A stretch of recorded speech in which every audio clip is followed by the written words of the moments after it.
Okay, guys, this week's podcast is going to be just a little bit different than the ones in the past. Corey and I just wanted to formally apologize. I know that this has been talked about a lot recently, and I think it is important that we talk about it here.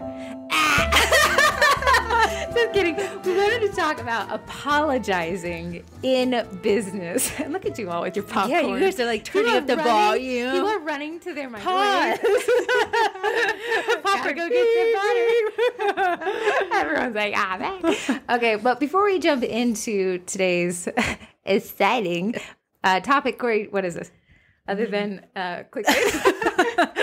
This is the Baking It Down podcast with Sugar Cookie Marketing. What is Sugar Cookie Marketing? It's a group on Facebook. We're almost, I think, over 41,000 bakers that are looking to grow their bakery with tips, tricks, and trends that are going on.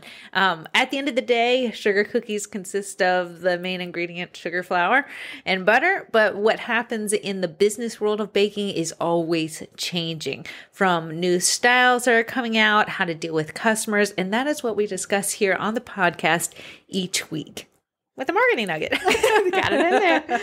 Okay. Well, I gotta tell you guys that Corey has been saving me from roadside. First off, who knows what a road gator is? Well, okay. I had an ex-boyfriend and he told me what a road gator was. You know when the tread comes off a tire and it kind of lays in the pavement? It looks like a little alligator back. So my whole life, I point him out so much that every time Corey and I go to the beach together, she'll be like, don't say it. And I'll be like, there's a road gator. Anyways, we got bit. We got gatored. Corey took me to the shop earlier on Thursday. Again, it's down in Midlothian, which is about, what was it, over almost 2 hours away? Yes. There's the ever-loving car. They fixed the problem. Listen, I just want to tell you, Driving Heather back. wants stuff done instantly. Like, she has no kids. She I has also no have husband. no car. And she was like, yeah, hey, my car's done. That's all the text said. My car's done. You know why you say it like that? Why people say that? Because they So want what you if to I'm say like, yes. What if I'm like, and they don't want you no, to say thank you. no. Good for you. That's why I didn't give you a yes or no. And I said, Nate, she's texting me vehicle without has been asking. She's literally I just hate telling rejection, me. so I don't ask questions in the What way. are you going to do? I thought you were going to rent a car and go get it yourself. No. So Heather's like, my car's done. And I was like, okay, let's get it next week. Or let's get it on the weekend when I'm not working. They're She's closed. like, can't closed. So Corey says, definitely not on the Monday it was done. The shop immediately fixed it. So I have to call and be like, my mom says we can go on Thursday. So Thursday, we set sail and Corey is very gracious. It was such a long drive. And we get the car. Okay, got PTSD with the whole thing, staring at the engine temperature sensor gauge, making sure that this thing. But then, all the cars in front of me. Listen. Corey, I let's said, move no, before no, they don't no, care no, about the car. I said, I'm going to follow behind you because I don't know where we are. So Heather likes to just a speed limit. Never heard of her. We're flying. The whole I have of to 95 is flying. I have to keep up with her because whole I'll of lose her if I 95 is blink. Yeah, right. Corey's car is basically new enough that it drives itself. Mine's old enough that it can't drive at all. So Heather's trying to race home so she doesn't know. break down again. What does that sound? I don't know. I think it's a cat. Okay. So, you know that split-second decision when the cars in front of you start veering off the road violently. But you're all going 80 miles. We're all going 80, and I look up to see an SUV run over a road gator, kicking it into the sound it made. Now the this sound it road made. gator is a sky gator because he is in the air. He's flying towards us at an equal 80 miles per hour in the opposite direction. And you're like, oh, no, think semi-truck lost It a is whole... definitely it was the longest road gator I've ever seen. The longest If gator. I hadn't been hitting it, I would have pointed it out and said that would have been the longest road gator. It slaps in front of my car. The thing is so thick, I can feel it running under the floorboard. Yeah, because it's like where my feet are. It's rolling up. It's got girth to it. It wraps around my rear tire. Listen, I'm right The behind thing Heather. is now launched. The thing is coming at me so fast. All I could do was close my eyes and hear the damage. Listen to the damage of my car. I look in my rear view. One, startled myself. Immediately, the windscreen of my car fogs because of the sheer heat my body. About windshield. Why do you call it windscreen? They're the same thing, you little twat. Immediately fogs over. I had to put defrost on only to look at my review and see this road gator plasters in front of Corey's car. Listen, You guys know I care about my car so much. What it did. Yeah. You know, there's like a plastic part where like your little fog lights go. It booped it back in. Like it slapped it. It slapped it so hard across the face that it booped it back in. So my husband tries to use a butter knife. You little mechanic Nate. Okay, well, you know how awkward it is to be like, thank you so much for the ride. After that happened, I was even thinking that must be awkward for you. Like, sorry, I broke your car. It wouldn't have been broken if you hadn't been. needless to say, I wake up the next morning to find out it ripped the paint off the bumper of my car. It did. And then because, you know, this is over my pay grade, fixing engines, I shipped it out. Let somebody else. They're texting me right now. Little What did they pictures. say? They said you're the first car in the new shop we just built. Good luck. Great, you're gonna be paying for it. Yeah, right. Okay, so back to apologizing. I had a conversation with a member in the Cookie College, and you know, somebody had said, "Hey, I'm having this client issue," which is a little bit easier to deal with in the college because there's only 1,000 members. So we're able to really kind of dig in there. But basically, what you're saying is the comments won't be turned off. But yeah, I don't turn off the comments over there because we can kind of manage and have a conversation back. When you have 40,000 people, It's hard. It's hard, you know. So with, you know, under 1,000, it's a lot easier to be like, hey, let's kind of dig into this. So essentially the same thing that always happens. The client was upset. How do I deal with it? Yeah. So I lead in with my copy, like this is what I would say in this situation. And it leads with, hey, I would like to apologize, you know, that your experience wasn't, you know, what you wanted it to be. And then another member said, hey, I'm so curious why you always say you're sorry. And I was like, that is a great question, because she goes on to say, you know, I'm told that women apologize a lot. In fact, we apologize too much. And it leads us into these places where your boundaries are getting knocked over, your blame game, and you're just kind of this rug that people walk all over. Corey missed the memo. Corey's not apologizing enough. And I've seen it. I think this is touching the table. Could you just pull it back a little bit? Thank you. And then that's that too. It's not touching at all. So what happens, and I see it in the main group as well, is people are like, I will never apologize. Apology is weakness. Apology is accepting accountability. Apology. But I'd wager this, and here's my big proposition. Imagine you are married to somebody who refused to ever apologize. Rick? That would be a rough relationship, because if you don't apologize, you force the other person to take on the weight of their emotions. Mm-hmm. So this is what me and the member talked about, which I thought was a really healthy conversation, is the apology that she's referring to. I agree. Let's get it out of our vocabulary. I'm sorry you're not happy because you pushed over a boundary of mine. Yeah. I'm sorry that I can't please you. Those types of apologies are what I would eradicate from my vocabulary, definitely in the workplace and even at home. If somebody pushes your boundaries, you're not sorry that they did that. Mm-hmm. But the apology that I would implement into my business is, I'm sorry that your experience wasn't what you wanted it to be, but here is why this happened this way. I think a lot of people say, when you say you're sorry, you admit fault. Yes. And it's not always. Did you see the way that Heather worded it? I'm sorry your experience wasn't what you expected. You know, something like that, versus I'm sorry you're not happy. I'm sorry I did something wrong. Yeah. So we're not apologizing for being wrong or doing something wrong. We're apologizing for that person's emotions. And I heard this from a therapist once. Your emotions are valid even if somebody else doesn't agree with them. Mm-hmm. So Corey and I could stare, this is what the therapist went on to say, we could stare at the same car accident, but we'd be on different sides of the street. From both of our perspectives, each other car was at fault. So Corey would say, well, the red car ran the light. But I would say, no, the blue car was speeding. Mm-hmm. She couldn't see the blue car, and nor could I see the red car. Our experiences are both accurate, even though they're the exact opposite. So that apology that I would like to keep into my business is, sorry that your experience, sorry that the emotion you're feeling is the one that you felt. Yeah. Sorry it wasn't one of the positive emotions. Sorry it was a negative emotion. Mm-hmm. And then let's work through that emotion to find a common ground that, Stacey, it's both your emotion and my lack of fault, but still acknowledging that, hey, I can help you through this. Yeah. And I know it's a subtle nuance, because essentially we're saying, don't say sorry, but apologize. Yeah. And that's confusing, but it's the intention of the apology. What are you apologizing for? Mm-hmm. And that would be okay if we take it back to relationships. Let's say you and Nate got in a butter knife fight. I don't know what you guys are doing with your butter knives. And he's like, well, you hurt my feelings. Okay, if you say, I'm sorry, that would mean that you were mean. I hurt your feelings on purpose. Right. If you say, I'm sorry that what I said was taken that way, would mean what I said is what I meant, but how you took it wasn't my intention. So it is a subtle art of the apology. It is. But it is a necessary art to have a great business experience for your customers. Right. We are not perfect. I am Corey. What? Corey is not perfect. News to me. Corey's front bumper is not perfect. We're not perfect. So keeping an apology in the holster of tools that we get to use is great. When you are at fault, 100%. I'm so sorry. That's like, when you forgot somebody's order once. Yeah. I'm sorry. What if we couldn't apologize for your 100% at faultness? What would that sound like?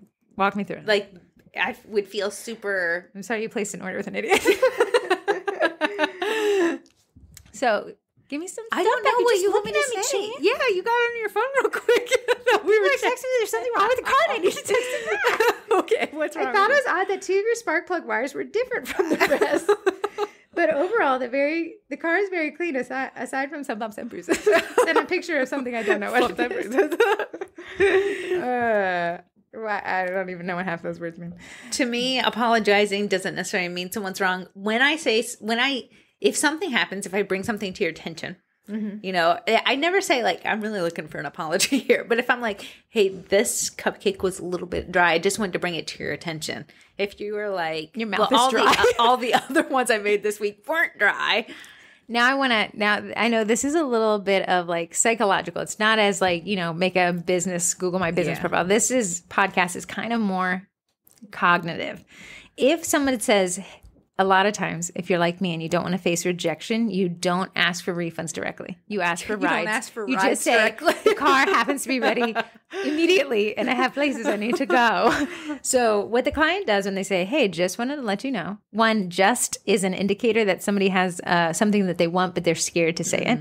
So I've been trying to remove just from mine. Like, get my car. I just want to let you know the car's ready.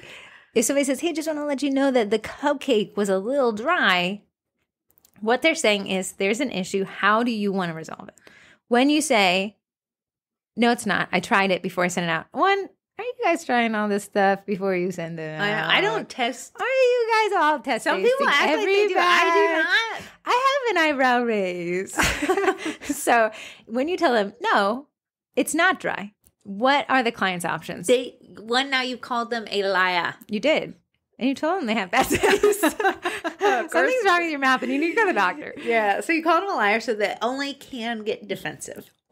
What your intention is to defend yourself. And that felt good at the time. Well, no, I'm not a bad baker. You're a bad eater. Right.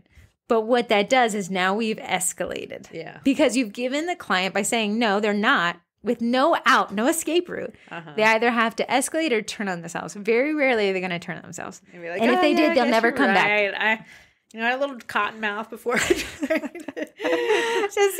Just been using this new mouthwash, and it probably did. So you've given them either they have to admit to using a new drying mouthwash, or they have to escalate, and now we've got to move it up. We've got to move the ante up. Now it's proving who's right, who's wrong. Right. So you didn't give them the out. I always like when I'm dealing with people to give them an escape route because likely they're going to take it, and likely I can manage it then. Yeah. When I don't give them escape route, they become a lot less predictable. I think it's hard because you're like, I have to stand up for myself, right? Or then it looks like I am an idiot behind the KitchenAid mixer. I would wager that there's a lot of ego in that thought. If they say they don't like something I made, then I'm a bad person. Yeah, then I'm a bad baker. I don't know what I'm doing. Right. But the ego lies in being the business owner, not the baker. Yeah. This is an upset client. How can I get them managed? How can I manage this client so that they get something, I get something, and we both win? Again, you're not going to get 100%, 0% in business. For sure. And that's not the goal either. If you had 100% wins over every client you ever worked with, you're going to have no returning clients. I know, and you can't make everyone happy. We all have different taste buds and different preferences for what we think tastes good and what doesn't taste good. Your cupcakes are dry. I will say, Gam's got cupcakes from not a local baker. It was from it was the ones that she got sent for Mother's Day. Oh yeah, that was from like a magazine bakery. Yeah, I felt like they were dry, and then I was like, "Are these a little dry?" And she's like, no, they're amazing. I'm like, oh wow. But her ego was defending her. It was sent from my uncle, her son. And it was her gift. Sent him. Of course, like, Uncle Mark, could you have phoned it in anymore? But the time before you got a cake and it. I just want to tell him edible arrangements, man. Yeah. That's what we all want. Yes. That's what everyone gets. Listen, he's not buying it for for you. Mark, I love you. Please buy it for us. But so Gans let ego, not, in an innocent sense. Well, my son gave me a good gift. It doesn't change the fact that the cupcakes were dry. It was a great gift. Yeah. Unrelated, they were dry cupcakes. But she was like, this is now my gift. Yes. I'm taking it personally. Right. Like she baked these from and scratch. it's that taking things personally that leads to these extremely complex apologies. Like when I see people get so far down that it's like exploded, I'm like, wow, there's very few outs for anybody here outside of a full refund. And even then they might leave you a bad review. If you push and you escalate and you escalate and you escalate, the nuclear option becomes the only option oftentimes. No, it's hard to tell people like, no, you're wrong. You already tasted the cupcake. The cupcake is done and gone, but you're wrong and I'm right. Because they're like, no, I can't, it's not like we got the cupcakes in front of us and we're taste testing them. Right. It's like, no, I tried it and it didn't taste what I thought it was going to taste like. Heather loves to use this phrase like, oh, thank you so much for the feedback. I'm going to bring that back to the kitchen. And what do you say? You're going to take that back to the kitchen with you. What people want. I had this ex-boyfriend, and he said this a lot. You're seen, you're heard, and you're understood. That's often what people truly do want when they say, hey, the cupcakes were dry. They want to be seen. So, oh my goodness, thank you so much for bringing that up to me. They want to be heard. Oh, I'm going to take that back to the kitchen. I'm going to see if there's anything I can tweak on my end. Even if you don't necessarily plan to tweak anything, it may be nice to do an audit. Just like our website stopped working eventually. It's good to make sure that recipe is still putting in work. And as our seasons change, things in our recipes also change. Does. And ingredients change. Yeah.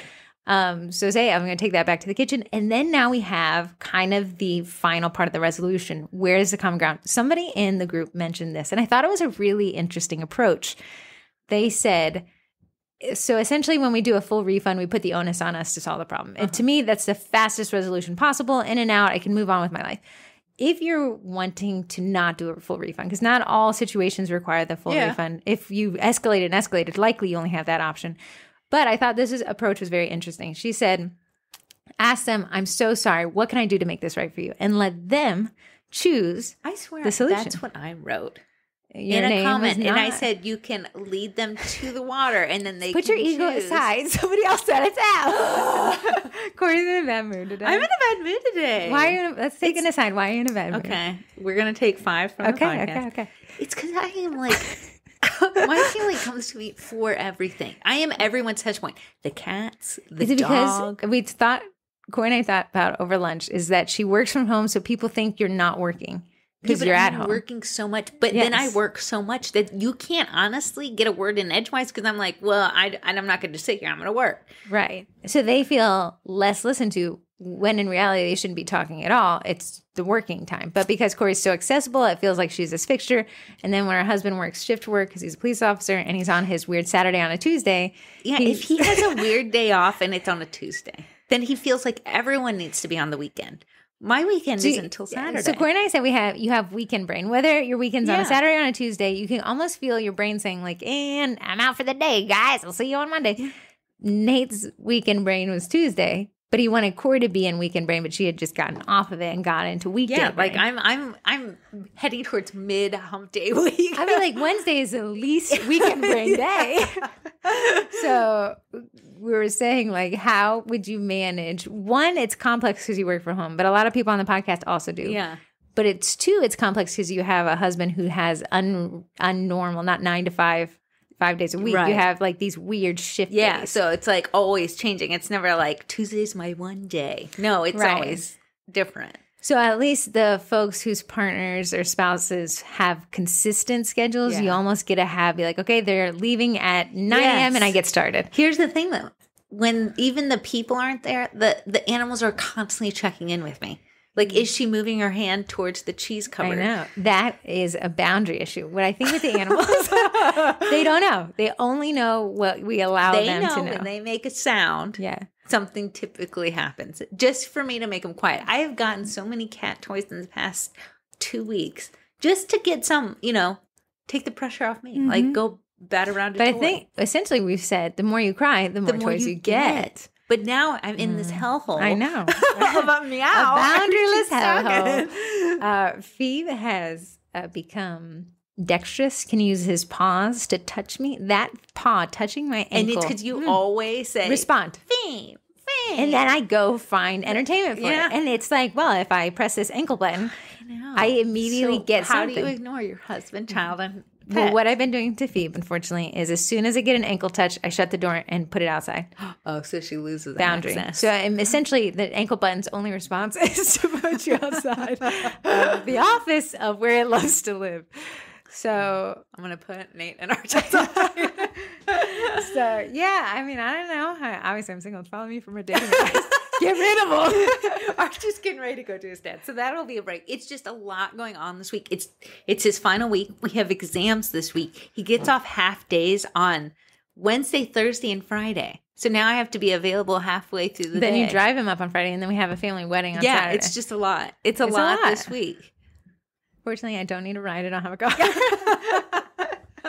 I'll just be sitting here until somebody thinks. All right, back to the podcast. We have no solution. If you guys have a solution, please text into What 571-556-5644. What I do tell people is like, no one's allowed in the cookie room. I don't want any cat hairs or people hairs. Really, it's just like nobody's Closing the door, watching TikTok. Just get your little AirPods in. That is a tough one. And no, I don't know how to manage it. So if you guys have any ideas for old Twin 2. I know. And it's just like a culmination of all this stuff. Here's a question. If we're going to go to on the side of the podcast. Yeah. Why do spouses specifically only have experience with the male ones? Want to annoy you to get your attention? It's the worst type of attention you're going to get from me. You're going to get somebody who's irate. Yeah. Corey and I, I'm not sure. We used to pin each other down and drool on each other. And it was torture. But when anybody touches my neck now, I get this like visceral response with Corey. Yes. But her kid does it to me. He does it to me. I told him, I said, I'm going to give you the keys to the kingdom here.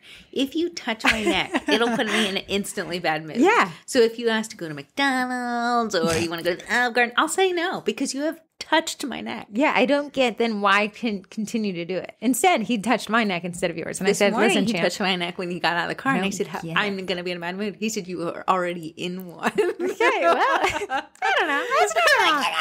He ain't wrong. Okay, back to apologizing. Do I think you need apologies in your tool belt? Yes, absolutely. Do I think you need to understand the intention of your apology? Are you apologizing because somebody's experience was wrong? Or are you apologizing because that is your knee-jerk response to some childhood trauma where you just said, I'm sorry. That's what. And that's the dangerous one. I say use them sparingly. I think when you say an apology, it needs to have meaning behind it. So if someone's like, hey, can I pick up my order on June 1st? Instead of saying like, I'm sorry, I can't, I'd be like, I can't do June 1st, but I can do June 3rd. Does that work for you? So it's not just necessarily throwing sorries back and forth, lobbing them just as almost sorries like a need to be the comma. most intentional thing. There's a lot of weight behind them. And if to throw them out like candy, it's dangerous because you do set the precedence that, well, this person will turn on themselves. We don't want the apology to be us turning on ourselves unless we're truly in the wrong. Yeah. Then absolutely turn on ourselves. We did something wrong. But if it's, hey, your experience is wrong, like somebody said, well, I thought you would remind me to pick them up. Oh, I'm so sorry that you thought that would be right. I actually don't remind clients, but I appreciate you letting me know. So you see that we're sorry that you thought that. Yeah. I'm not sorry that I didn't remind you. I'm sorry that you thought I should have. And then here's the reason why there will be no like recourse from that, right? And I can take that feedback and maybe incorporate it in the future Take to it back to the avoid kitchen with me. avoid some miscommunication like this. Yeah. But we want to make sure. So do I say yes to apologizing? Absolutely. Do I say yes to apologizing for everything? No. I'd even wager if you could take that back to your own personal kitchen and see how you're apologizing in your life and what you're hoping from it. So the intention is to find out what your intention is asking yourself, what do I hope to get from this? Yeah. I think a lot of people use I'm sorry as like a sentence ender, but I don't even think it needs to always be a sentence ender. Like, hey, I'm booked that week, but here is a few other bakers. Like, there's always a solution you can say that doesn't end with, I'm sorry you thought that way. You are just a noise-making machine. Sorry. Corey, your kid apologizes in So that he much doesn't so- know what the intention Yeah, and I'll be of like, his what are sorry? you sorry for? I don't know. I would ask that to your client next time. What are you sorry for? The reason why Archer apologizes is not because he's being intentional. He just knows that sometimes if he apologizes, he doesn't get in trouble. So he throws them out way too often. So it's, again, that lack of intentionality. So what we want to say is like, okay, what do I want from this client? I want this client to know that there is a boundary here. I want this client to know that I do understand why they're frustrated. And I want this client to find this recourse. A lot of times I like to throw in my own recourse for people so they know exactly where I'm hurting the sheep. Like, what do you mean? Hey, I'm really sorry that you missed pickup. You can grab the porch. I can drop it off for you on the porch. You can take the porch. You can take Nate and Archer's on it. That's a freebie. I want to say, like, you know, like, hey, I'm sorry I missed pickup. Typically, we do the whole, if you don't pick it up, hey, you know what? It's okay. I haven't made it to the donation center yet. I can leave it on my porch tomorrow if you want. So again, I'm saying I'm sorry that you missed pickup. Yeah. I'm not sorry that I have one. That I have a boundary. Right. But what I can do for you is I can leave them on my porch and you can pick it up. Somebody was on their way to cookie class. There's a ton of car accidents in our area. And they said, I won't be able to make it to class. You know, can I get it later? And I was like, you know what? I'm so sorry you can't make it, but what I can do for you is I can leave it here and you can swing by, or tomorrow I can leave your kit on my porch. Yeah, and then she had asked for a free ticket, and I said, well, we don't do free tickets, and I'm so sorry you can't make it, but here's what I can do. So you see that I got what I wanted. They felt, seeing her, not her, and then we were able to find a common ground where it wasn't 100% win for either of us. I didn't make 100% of a free class ticket nobody took, and she didn't get to take class. But we found a common ground where it was maybe 60-40 or 50-50 or 70-30. And we both, and she said, thank you so much. I know this isn't in your policy. Yeah. And I know, like, people love to say the twins run for the refund. If someone says, hey, I'm just bringing this to your attention, sometimes they'll say, I'm not asking for a refund. I just want to let you know. You don't have to refund. You don't have refund at all costs or else. Take my money. Yeah, if somebody tells you that they're just letting you know, then thank them Be like, so wow, much. Thanks for caring about my business as much as I do. They're not dry. Thanks for being in my business as much as I am. Yeah, at the end of the day, like we always say, the cheapest client is the one that's already bought from you. You want to keep that grass watered. There's a book series, I couldn't even tell you, but it's a Choose Your Own Adventure that we read back in the day. Loved it. It is something, if you can play it out before you reach out to your customer, like if I say this, that's a good idea. They can come back with maybe these two responses. What would then, if their response is this very negative one, how am I going to respond to that? You can almost play it out before that situation even happens. If you did that, even in like your interpersonal relationships when you're in an argumentative thing, I decided to listen to this book called The High Conflict Couple. Not even in a relationship. I just wanted to. You're about me, Nate. You guys have an nightmare. I just wanted to read about kind of thing. They're like, yeah, if you're often trained yourself to escalate, you know, if I said A, B, C, D, E, F, what would you say? G. Because you're so naturally taught that. But what if G is the escalation? Then you have to relearn the alphabet. So they said oftentimes if you find that a lot of your conversations end in escalation, there's something you can do that doesn't mean taking fault. That means finding an alternate route that's not typical than the one you've been taking for years. Let me go to my text questions. How random. I know. I'm sorry. It signed me out of the Gmail and it was on my mind. Oh, you're so crazy. Well, is there anything else you want to add to the formal apology? Here's what I was telling Corey. I was telling you. Apologies allow for the release of energy. When there is no apology, the energy has to stay with the originator. So if I say, Corey, well, you hurt my feelings. And she's like, sorry you feel that way. Like something where it's defensive. Yeah. Then I have to sit with the fact that my feelings were hurt. But if Corey says, oh, I'm so sorry you heard it that way. What I intended for it to be heard as is this. Then that energy flows and we come to a resolution. When somebody has that pent up emotion and there's no release from it, that's what the escalation is. So when you see a client's like, hey, I'm not happy. And you're like, I'm sorry, you're an idiot. They're still stuck with that I'm not happy. And then it begins this kind of thing called rumination where they think about it over and over again, the things you did, and then what happens is oftentimes they'll find that release, but it will be on your Google review profile. That energy must be released. Yeah. If you can manage the release, that's a much safer business than to let them find a place to release it. Yes. Was this a cohesive podcast? I don't know. I feel like when we took the break to talk about my personal issues. You little noise machine, man. Everything you touch, it's just making Why did you give me the most wobbly table you own? I don't know. I just don't, it's not touching it.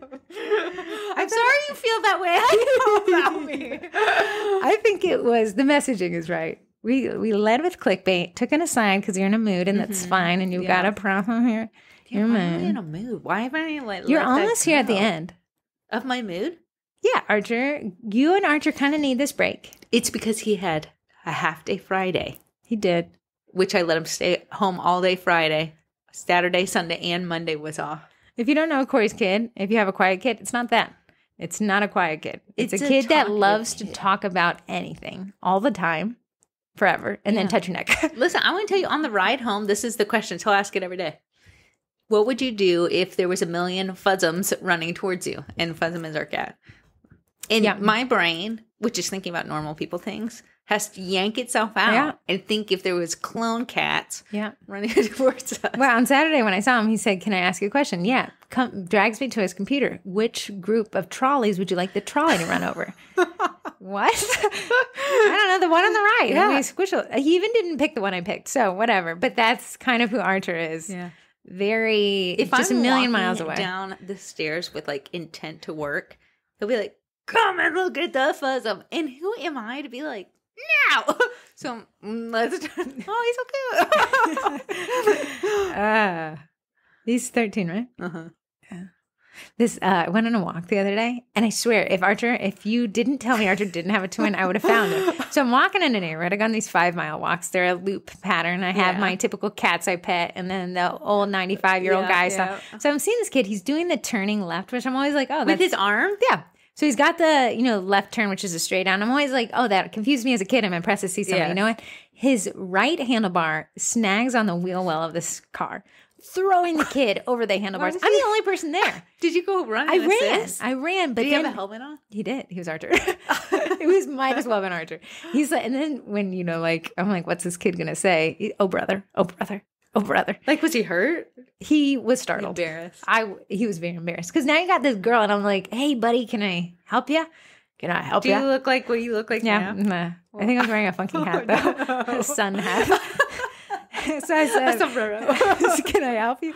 "No, I'm good." But his legs, dangly like Archer's, are wrapped in the gears of this bike. Did you pick up the bike?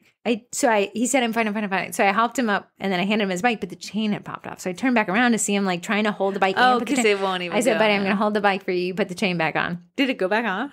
Yeah, I'll tell you very quickly. But then I went to go talk to the 95-year-old guy. Has happened before. Yeah, but I could hear him. So the 95-year-old guy said, "Yeah, this kid runs into a car," and he's like, "Oh, that's James Williams. He's my neighbor." And I look up, and there's James going back. He said, "Is it him?" I said, "Yeah, that's the guy, the kid." And then I hear the kid confessing to his dad, "I ran into a car." And the dad said, "Why would you have run into a car?" I said, "This is Archer. This is Archer." Did he dent the car? I'm going to have to say he did, but the car was extremely dented. It would have blended right in. It's one of those cars where somebody is like, "Oh, I'll fix you up one day," and never comes back to it. A curb warrior. Dick was fighting a battle, and I lost. Why are we talking about this? I don't know. You just said I met Arch on the side of the road. Come on, somebody like, "Do you want to be friends with my nephew? Please don't touch my neck." Please don't touch. I'll help you off. Oh, my son. Your kid. You wanted him. You had him. Sure did. Hi, twins. It's Linda here, your long-distance admirer from down under. Now I got to do an Australian accent. Australia. Crocky, I have a quick question. I've held quite a few classes here already. I feel like you're wondering if I should be creating with a Facebook event. Crocky, each class. Strip on the Bobby. The classes are selling, albeit a little slower thanks to the cost of living increases, but wondering if this is a strategy would increase visibility and traction. Thanks for all you do for us, Linda. So what she's asking is, should I create a Facebook event for each class? Simple answer, absolutely. Mm-hmm. The reason is multifaceted.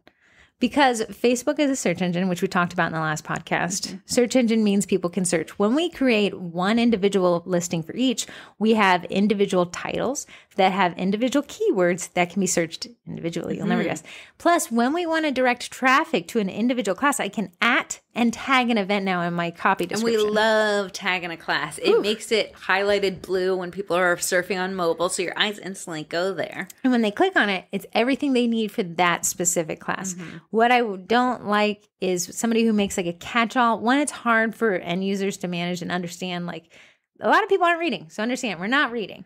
So what I like to do is I like to have the class title be the date and time in the title. Heather does really, even though the thing is a mile long. It is a long title. But I'm talking to search engines. Sugar and Sun, Cookie Fun. No, sugar cookie decorating class, because I need the keyword sugar cookie. I need decorating, and I need the class title so I can differentiate it from the others. And I need the time, because oftentimes we'll do an 11 class, we'll do a 1 class, and then a 3 p.m. class. Yeah. So what I want to do now, you guys hear on the podcast that I like to use Eventbrite. Eventbrite can push each individual event to Facebook. Isn't it weird? It is weird. You got to go to marketing. But now with the new page experience, I found the workaround. You go create the Eventbrite event. Go to marketing and Eventbrite and say push to Facebook. When it pushes to Facebook, click the link in the Eventbrite dashboard that it then creates and switch over to your page experience, your new page. Okay. Then it will ask if you want to accept being a host of that event, and then it'll add it to your page. But if not, if that's too complicated or you don't use Eventbrite, do make an individual Facebook class, because you can always put the URL to tickets to link wherever you want to. Plus, when you make an event and someone responds interested or going, regardless if they've purchased a ticket, what you can do is when you post in the discussion portion of that event, they'll get a special notification that says so-and-so Sugar Cookie Classes posted an update. So they can go straight there and be like, oh, there's one more ticket left, or oh, it's $5 off. Now, what I'm going to encourage you to do is disable anyone from being able to post an event. There's a scam that goes around where people are like, I have 2 tickets, I'm selling. They don't have 2 tickets. They're just trying to scam your own audience. Yeah. So just disable or do post approval for any comments in the discussion section of your event. Another reason to make an event is you can actually run a Facebook ad to the people that have responded, interested, or going. So say if you sold out in Christmas and maybe July's slow moving, you can target people from your past events and see if you can get them in these seats. They were interested once, life happens. Maybe they didn't show up and they didn't go, but they're still in your audience. So you want to be able to get those people back. Not that I'm in bed with Eventbrite at all, but they do have the capability to run ads for individual events if that sounded like a lot of work to you. Mm-hmm. Yeah. Eventbrite is its own search engine. It is. Yeah, that's why I do like it as well. Yeah. If you charge for tickets on Eventbrite, you do pay them percentage of the ticket. You can either pass that along to the consumer, or you can absorb it yourself and pay Eventbrite directly. Those fees are never refunded. Unless you might be able to choose. Yeah.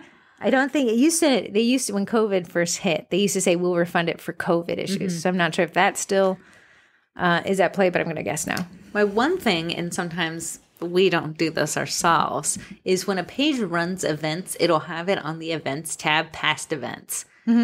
When you don't update it, it looks like, oh, this place ain't running events no more. You used to post them religiously. They're there.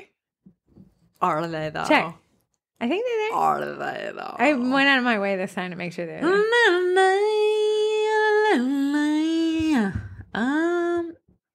Events. Oh, next one is Saturday, October 21st.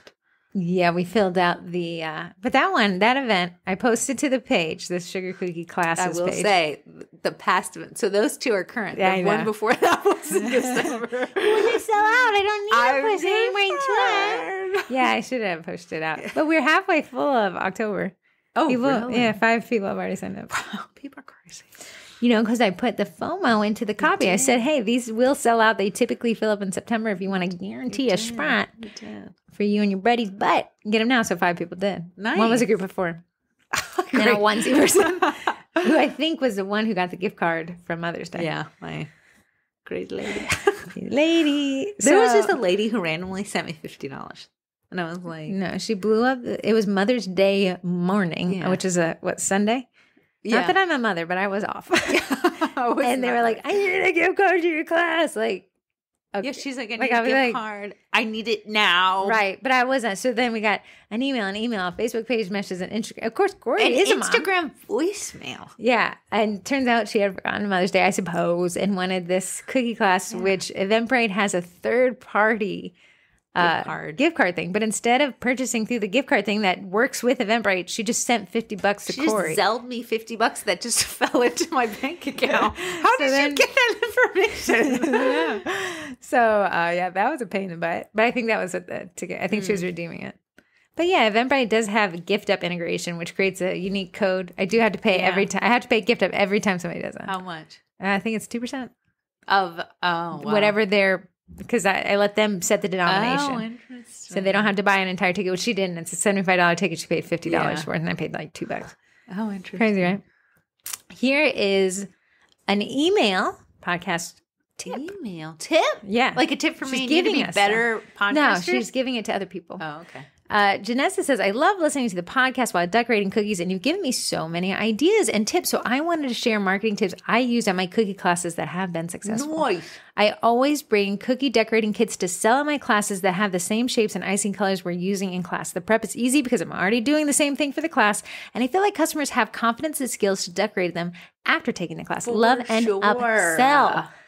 That is Genius. Yeah. Then, this is a cool one. I also raffle off one of the kits at the beginning of class. You never realize how much you want something until you don't get it. Like and a then at the end, announce. raffle? And she said, so she raffles off a kit at the beginning of class. Like, is it like a bidding war? I think it's like somebody wins it. So you can For buy no a cost. raffle. Oh. But she says, but then I announce they're available for sale after. Smart. Because they all want the one, and if they don't get it, they want to buy one. So she's Smart. even warmed them up because she's like, if you want it and then you don't get it, then you want it even more. So now Yeah. you can buy it. Heather was doing a sales pitch to one of our classes for a DIY kit, and one lady's like, "You're gonna have to say the price." That lady's like, if you're listening to this, I didn't like that. I did not like her experience. Yeah, okay. But then she goes on. I record videos of me decorating my samples for the cookie class, and then I post the videos on my website, and customers can access them for free with a promo code, which is in the cookie decorating kit. It feels very exclusive, and this helps create traffic on my website. Thanks for everything you do, Janessa at Mad Batter Cookie Cook. That is just genius because everything she's done has connected her audience to other facets of her marketing. Plus, she added it in If upsells. you go to her website to find those videos, perhaps you'd be like, wow, she makes these custom cookies and sells them. Yeah, talk about an audience. If you're running the Facebook pixel or a retargeting type code, you can send ads to people who you don't know who have clicked to your website. Especially, you can run them a specific ad for like 4th of July DIY kit. Like, you were interested in this kit in class. You were interested in that. So, like, let's imagine she has people coming to class. She's built that audience. She's worked hard to get the lead. She says, okay, I'm going to make more money off of you and you're going to want to pay me for it. Yes. Here's these DIY kits. In the DIY kit is a code to go to her website. Now we got exclusivity. Smart. Now I get a custom, like almost one-on-one feeling. Yeah, cookie like I feel instruction. exclusive. Yeah, and then now she's back. We're able to target these people back in advertisements. Not to mention they are on our website as well. Yeah. Talk about a win-win. Do we like this podcast today? I love the questions. I don't love our part. Well, okay. Sometimes we're not on our A game. I'm sorry for your guys' experience today. I'm sorry you guys felt this way about the podcast today. Why are you in such a mood, man? I told you. I know, but we've been talking about it at length. And I went 2 days without Diet Coke. Oh, that's none of our problem. I'm not sorry for that. It's So you hard to stay done awake. recovered. I could tell. You're my weakest link. I'm going to stop eating out with you. Yeah. Okay. Really? It's not like you have a car. I'm picking you up. I said, if anyone needs me to be anywhere, you're going to have to pick me up. Corey's like, I'm outside. I'm coming, Mom. You got it in 2 seconds. I got to post a meme. If you want to call in, text in, or email in, you can email at hello@sugarcookiemarketing.com. You can call in at 571-556-5644. I would highly recommend the texting in. Highly recommend texting in. Yeah, the other one, it's like 5 more steps to get the podcast published, and I can't bring myself to do it. But that's it. Okay. On Buzzsprout, you can get your podcast transcribed. Okay, Corey and I talk at a mile a minute. And it's hard for me to even want to listen to us. So they have the AI, right? The AI. So I got one of the suggested companies, Otter.ai, to transcribe podcast number 107. Can I read to you what our robot overlords heard us say? Sentences. It says, if you can go in that the person you're working with, it's not you, it's not you. Corey's neighbor dining room table splits in 2. Corey's neighbor is crazy and has a hoarding tendency. The 2-part dining room table. Corey got targeted in an ad for pink car wash. Corey gets rear-ended. Corey's theory on Korean Lucky. On what? Korean Lucky. A 3-year-old meandering through a car wash. The working theory is Korean. Lucky's everything, and to be also. Luck, it's everything. It says, sponsor Spotlight, Eddie's edible food printer, sponsors AE Core backers and edible food printers. CookieCon in 2 weeks, 2 classes, 1 for each. Auditing a website and making friends. Follow us. You can live your life off of that. It's good to be lucky, makes you friends. Get you an Eddie. It just makes no sense. AI, what happened? I thought you were taking jobs. It just gave me a whole job. AI is not made for the twins quite yet. Someone said maybe AI heard you guys talking, so we don't want it to take over anymore. You can keep it. Anyways, don't be late for the Korean Monday morning meeting. Oh, it also said being the lead point of the Vendy Bundy. The Vendy Bundy. We're changing the name. We're not talking about the Vendy Bundy. Anyways, tell us about the Cookie College. Well, the Cookie College is a membership. It's a monthly membership. You can join for 1 month. You can join for the year. We don't care whichever one you want to do, preferably the year. Which is preferably the year.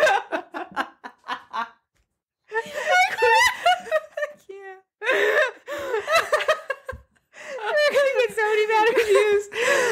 The Cookie College is, and I'm excited to say, I'm working on the June class. All my tomorrow is allocated to the June class drop, which is... Guys, I finished it, man. Corey, it is punchy. We're not using white in this class. We're not. This is the first class we actually didn't use white. And it's because if you're thinking under the sea, like little sea creatures, a lot of blue, a little less white. Yeah, so it's fun colors. It's a great palette. So what do we got in this one? I know we have a crab. You got a crab, and we're using PME pearls for the eyes, so you're not having to make any extra colors or having to try to mix Corey's black. big thing with these class drops, and they're included in the Cookie College, but if that's a little too much for you right now, you can just sign up for the Cookie Class kits at a discounted rate. However, the Cookie College is the better buy. I'm going to 100% say. It's just like pay a few for that, extra you get dollars everything. and you get so much more.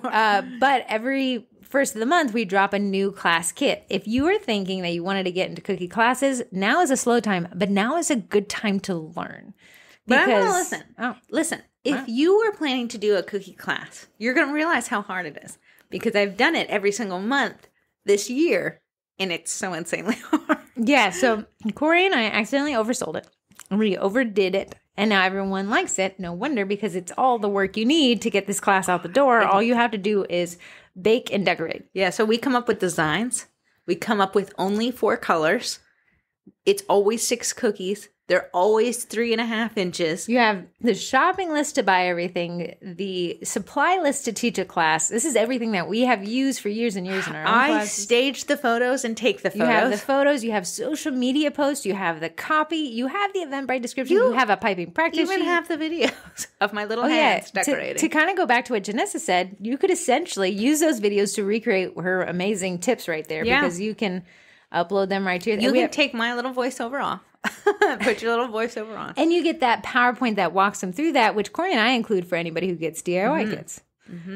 Or sell, which I do like when people do this because I think it's savvy. Even if you're not teaching a cookie class, sell it as a DIY kit. Use the promo photos to sell the DIY Talk kit. about the least investment on your part. All you have to do is cut, bake, an icing bag sling, and then sell it as a DIY kit. You can include the PowerPoint. They can walk themselves through it. And you even have every video on how to decorate it. I will say, it's bang for the buck because of how much time. Corey complains about it every month. I do. And no, we're not going to do it. Natalie from Sweeping Column said, I'm going to need August. Oh, yeah. It's like we can't even get one done before we have to do the other one. However, what a fun little thing. And then we'll get into the summer. What are we doing? I think August, we were thinking ice cream. You were thinking ice cream. I thought that'd be a fun, kind of fun departure from the beach for those people who... So, still fun in the sun. Landlocked friends. Yeah. Yes, landlocked friends. Yeah. Although in Australia... It's winter. Yeah, isn't that crazy? But they can use January's class. Australians, Linda, are you guys literally celebrating Christmas in like no, they sell shorts? Christmas. Oh, like it's summertime for them. Is it like sweaty? Like, oh, it's another hot Christmas, guys. That's so weird. Gotta turn on the AC. Bloody hell. I don't know. Is it a cruise A strip on the bobby. Shrimping on the bobby. That's an interesting question. Please report back. to our Down Under friends. But yeah, if you guys want to check out that cookie class, kits will drop on the 1st, probably. I'll be working on it. Probably it will. Okay, I want to tell you this. Corey said, hey, I've had a long week driving my twin sister around America. I'm going to trade with the Cookie College members. Can I push out the drop date of the class for 3 days and then give you our last year's burger class that Corey and I taught locally? And they said, yeah. And then suddenly Corey was like, don't do me dirty. I have everything ready to go. But here I was thinking we were dropping it 3 days later. Yeah, because not everyone in the My college, schedule. people who have signed up for I was going to give the them the burger kids. class. Yeah, no, they just get the kid. They just get what they're. Right, no, because I don't want them to be confused because it the will be burger weird. class It's is just not a PowerPoint. complete. Yeah, But I'll be working and it's a on that. bazillion So I can colors go and anywhere. different shapes. Oh yeah, the burger class is 5 colors, so it's chosen I do. And I think it was 7 cookies. 7 Was it? Yeah, That was a 2 buns. Burger buns. I got myself. I know they come in pairs. You got pear cakes. You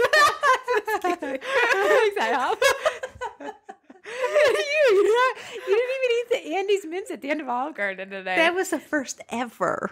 I know they were delicious. They're so good. Summer doesn't like them. It's bizarre. I know, but she loves Reese's, and I do not like Reese's. I agree. I don't like them as much as she does. Okay, going through our sponsors. Sponsors. Number 1, AE Core backers. If you didn't know, they ran a sale this past weekend it was marvelous. You got 25% off their marbles. That pun game is It is great. If you are like, oh man, I missed it, you need to follow them on social media and you need to sign up for their email newsletter. I hope they she does do the not Vendy spam. Bundy again this year. The Vendy Bundy. She might be doing the Vendy Blend. I don't know about the Bundy. But she makes food safe backdrops. So if you've seen any of my photos, they've always been taken on an AE Core backers. I love the matte white finish. That one I just have upstairs constantly. Do the AE Core backers fit on that rolly thing? I saw somebody asking about that in the main group from the replica surfaces? Yeah. No. They don't. Are they different sizes? The different thicknesses make it not work. Thicknesses. So the little brackets have to be different for the both? Interesting. Good to know. Good to know.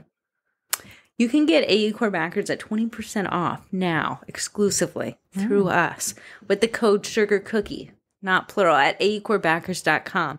You can always tune in to their email newsletter. She does not spam you. Honestly, when they have new rollouts or have discounts is the only time she emails. So I always open them because I'm like, what should I buy? That's my big thing. No offense to Pottery Barn and Coach Outlet, but they're sending emails at a rate of like 2 an alarming. hour. Yeah, but I'm like, okay, well now I have to unsubscribe. It's getting ridiculous. It is. I would almost be like, Coach, if you only emailed me maybe once a week or when you had a big sale, then I'll be more likely to check it. I bought a computer bag. Love the bag.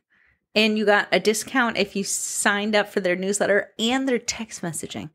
Okay, but how many times do you think I need to buy a computer bag? Or a camera bag, I'm sorry. Once every 7 years. Yep, they were sending a text a day. No.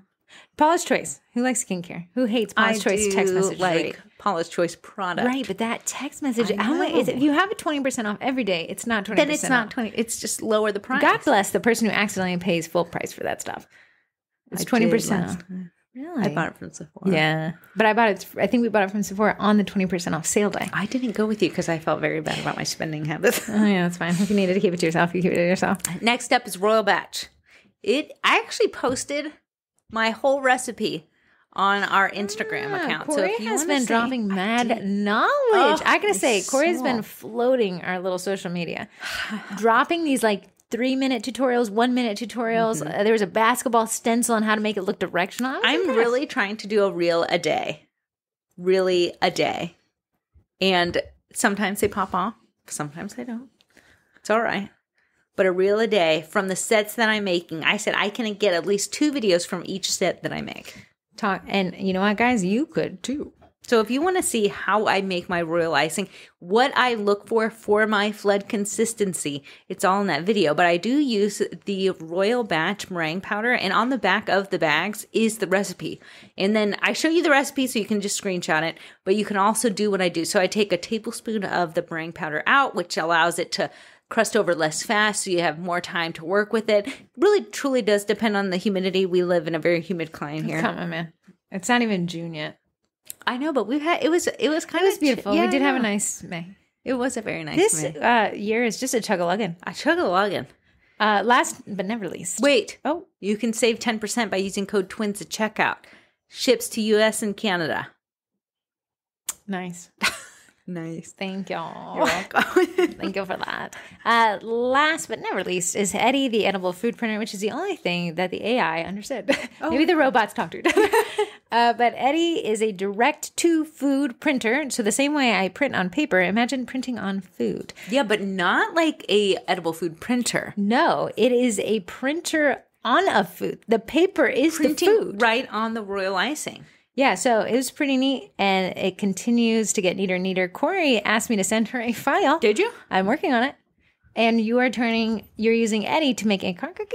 Yeah, so the thank you cookies, I typically write thank you on a cookie with the leftover icing from that set. But what if it was my logo? What if we okay, here's my thought. I liked what you said in the text, though. Yeah. So but if it's a thank you cookie, I can have the word thank you go up on the right side of your logo. So you're essentially printing your logo, but the orange background will come through. So the background is there. It goes to the end of the cookie, yes. right? Then in the middle, it's just white. It's your white logo. And then on that yes, lip, and it's almost like the absence of white will be the background, so it will say thank you. Love that. And in my little font writing. The cookie itself isn't big. It's like 3 inches, though. Right. So my file is going to be 3.5 inches because we want to overspray, but the center point is going to be under that 3 inches, so it'll be about 2 inches. What's funny is I went through the Sprinkle Factory's tutorials, and she's like, we always want our template to be 4.5 inches. It's going to definitely cover the entire, that's the max Eddie can print. So when people are like, why isn't it covering the edges? It's because your file size is short. It's not covering his full print area. I feel like I did do good in that print because you had made the file size what I need. I didn't have to do any guessing. Yeah.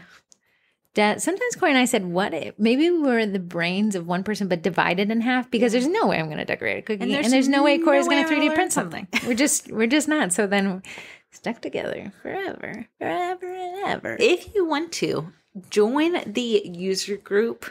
Eddie Printers user group. On Facebook, because they will troubleshoot. They'll help you learn new stuff. It's a great group, and you can see a lot of inspo stuff. People doing things that are pretty creative. Mm-hmm. I gotta say, I'm quite impressed. I thought you could take those Thai cookies and print Thai textures on them, and that'd be cute. Could you send me that?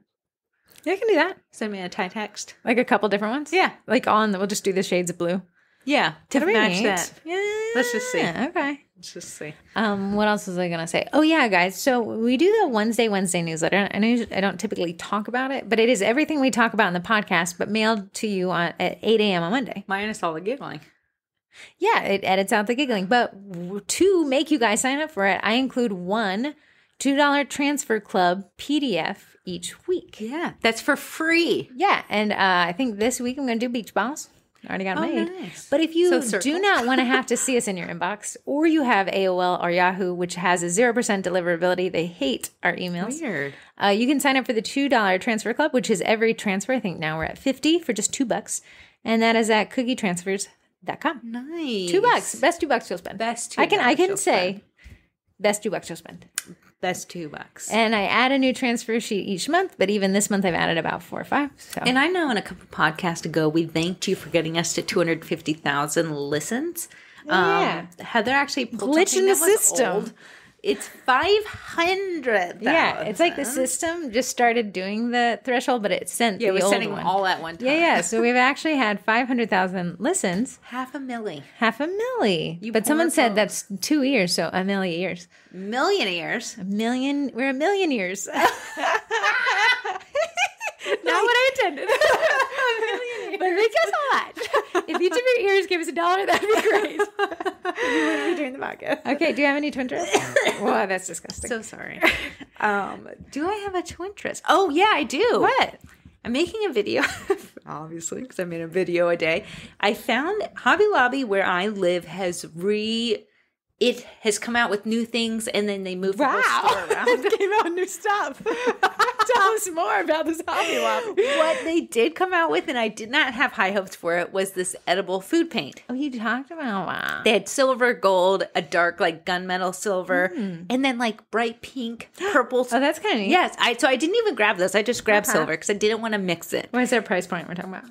It was, I think, $3.49 for a thing, per jar, little jar. Well, that seems cheaper than most. It does. And you don't have to mix it. Okay. So I was like, I'm just going to try it for this order just to see if I like it or not. Really going into thinking that I wasn't going to like it because I'd never heard of the brand before. So I try it. It's not bad at all. I mean, for $3, talk about I know. So now I'm like, what does the bright pink look like? go you get I know. some. And they were almost like when they first put them out, they only had 2 of each colors. And then when I went yesterday, there was only 1 silver. So I'm going to have to go grab the whole bunch and maybe I'll make another video of what it looks like. That would be great. I'm sure we're all very curious. Yeah. So I used it on 30 different cookies.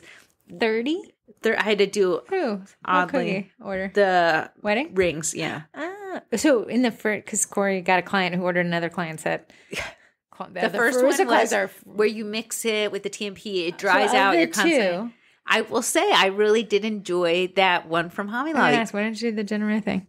Huh? The Jenna Ray one. Her silver isn't good. Oh. But the gold. The gold is is great. But I will say it came out like thicker than I thought, which I don't know why I was thinking watery, but it's sometimes when you're working with vodka, it is a little bit more liquidy. Really? This I think came mine's out like a little bit more liquid too. this came out jelly. It didn't dry out, so I was able to Jelly. do all 30 cookies without having to reapply and keep doing Have they that thing. dried? Dried and bagged and didn't stick to the bag at all. I was surprised. Okay. I Well, hey, was that's pleasantly I love surprised. it when a new product comes out that's cheaper and And I will say easily it's not accessible. Hobby Lobby's brand. So in the video, you can actually see the website at the bottom of the bottle if you just wanted to order it straight from there. Oh, nice. Yeah. Oh, nice. Nifty, nifty. I don't think I have a twin twist. No twin twist? I don't know. I haven't really been What, able to leave the what house. did you make with your little bamboo thing you made? A little card holder. My older sister, I'm not into functional printing. However, I did find a class from 3D Print University. That's a Fusion 360 crash course on functional printing. I'll be taking that today. Okay. Maybe tomorrow. Okay. Depending on if that class drops. Okay. But she wanted a print for her micro SD and her SD card. She's big into photography for her job. So I went to a website called Thingiverse, which is where people upload free STL files. You can give them a tip if you'd like. But there's just thousands and thousands, and any idea you've ever had, like that octopus I gave you, that Archer picked from the link. Yeah, we still playing with it. Yeah, you can just print off this stuff, and if you're not big into designing, somebody has likely already designed it, and you can download it. So you don't from have to Thingiverse. change anything? You aren't able to edit their files. They're STLs, which means I think they're, and somebody can correct me if I'm wrong, they're already done. Oh, okay. So you can resize them, but that's about it. Oh, okay. Because you build it in Fusion, and then you export the STL to go to your slicer. Neat. Nice. Yeah, but it had like USB sticks, and she looked at you so weird when you're like, USBs. Right, because I'm like, I don't use USB or jump drives anymore, but this print file, whoever had created it clearly did. So I'm getting into functional printing. We're going to remove that. Was I incorrect by calling it a USB stick? I don't know. I think you're not wrong, but sometimes I've said that and people give me a look. Yeah, So but I'm like, like jump drive. Jump drive. USB stick. Universal. USBs. Yeah, I don't know. Times change. Times have changed. Times have changed. Anything to get you out of your mood. That means Oh, wait. Heather Campbell Brookshire is planning. So, if obviously CookieCon Ohio is less than 100 days away. It is the last Love your week of countdown. August. I love a countdown, man. Hey, it's in the Wednesday newsletter. I do include a countdown. Nice. For some reason, Corey has had me add Shark Week. Shark Week is popular, man. Someone even said today, I'm so glad to see Shark I Week think on they're this like, 'cause list. it's so weird. It's People such an odd love thing. Shark Week. Anyways, Heather Campbell Brookshire is a Disney adult through and through. I think she might even be dressing up. I heard Hocus Pocus rumors. But she can help you plan your CookieCon trip to make it a Disney adventure as well. Talk about a trip of a lifetime, especially if you get your kids involved, because that is quite a trip. Anyway, so might as well just knock out everything. Or go without the kids. I did. I'm not sure she wanted me to say this. I saw someone say, well, too bad I'm going to Universal. And she's like, I can actually help you on that too. Oh, So I'm not sure if I'm allowed to say really? that, but I said it. Sorry, Heather. Good luck. Just read and I repeat. Anything else you'd like to say in closing? If you guys have podcast topics you'd like us to cover, we're not necessarily professional podcasters, but we love to chit chat. Yeah, text in. All right, I'm gonna go drive home again and go mood. Okay, go get you a Slurpee or something. A slurp! That'll cheer you up. Maybe Who a doesn't like Starbucks. slurp? A grown up. Go get you a slurp. tropical smoothie cafe.